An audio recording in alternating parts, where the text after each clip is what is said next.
मुंबई उपनगरातल्या टॉप 9 घडामोडींचा आढावा घेऊया। 26 जानेवारीपासून हार्बर मार्गावर एसी लोकल धावणार। सीएसएमटी ते पनवेल हार्बर मार्गावर 14 एसी लोकल धावणार। मध्य रेल्वेची घोषणा। मध्य रेल्वे आणि हार्बर मार्गावर उद्या मेगा ब्लॉक। माटुंगा ते मुलुंड दरम्यान तर सीएसएमटी ते चुनाभट्टी वांद्रे दरम्यान देखभाल दुरुस्तीची कामं हाती। मुंबई नागपूरसाठी रविवारी विशेष रेल्वे धावणार। सलग सुट्टीमुळे मध्य रेल्वेकडून सीएसएमटी मुंबई आणि नागपूर दरम्यान विशेष रेल्वे चालवण्याचा निर्णय।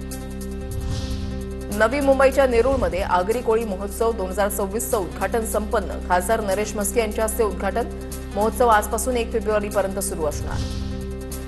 मुंबईत अनधिकृतपणे जाहिरात फलक लावणाऱ्यांच्या विरोधात गुन्हे दाखल। मलबार हिल आणि पेडर रोड परिसरात पालिकेची कठोर कारवाई। 3 पोलीस ठाण्यांमध्ये गुन्हा दाखल। मुंबईमध्ये मीट ग्राइंडर मशीनमध्ये सोन्याची तस्करी। 2,89 लाखांचं सोनं जप्त। डीआरआयची कारवाई। सीमा शुल्क कायद्याअंतर्गत गुन्हा दाखल। सीईटीच्या प्रवेशासाठी 13 फेब्रुवारीपर्यंत मुदतवाढ। राज्य सामायिक प्रवेश परीक्षा कक्षाची माहिती। नोंदणीला मोठा प्रतिसाद मिळत असल्यानं उमेदवारांच्या सोयीसाठी मुदतवाढ दिल्याची माहिती। पुणे जिल्ह्यामधल्या टॉप 9 घडामोडींचा आढावा घेऊयात। पुण्याचा नवा महापौर कोण? पुढील काही दिवसांमध्ये निर्णय। तर महिला आरक्षणामुळे महापौर बंगल्याच्या डागडुजी आणि स्वच्छतेला सुरुवात। पुणे नागपूर दरम्यान वीकेंड विशेष ट्रेन। प्रवाशांची वाढती गर्दी लक्षात घेता मध्य रेल्वेचा निर्णय।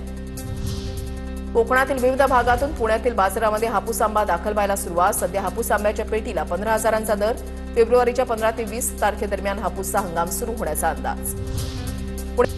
पुणे ग्रँड टूर सायकल स्पर्धेमध्ये 70 वर्षीय बाळू चौदळे उर्फ आप्पा ठरले चर्चेचा विषय। सोशल मीडियावर तुफान व्हायरल। भारतीय सायकलपटूंना संधी देण्याची इच्छा व्यक्त। प्रजासत्ताक दिनाच्या पार्श्वभूमीवर पुणे विमानतळावरील सुरक्षा यंत्रणा हाय अलर्टवर। विमानतळ प्रशासन आणि केंद्रीय औद्योगिक सुरक्षा दलाकडून आपत्कालीन परिस्थितीसाठी शीघ्र कृती दलाची स्थापना। शहरामध्ये प्रतिबंधित ई सिगारेट आणि तंबाखूजन्य हुक्का फ्लेवरची अवैध विक्री करणाऱ्यांच्या विरोधात कारवाई। गुन्हे शाखेच्या अंमली पदार्थ विरोधी पथकाकडून 3घांना अटक।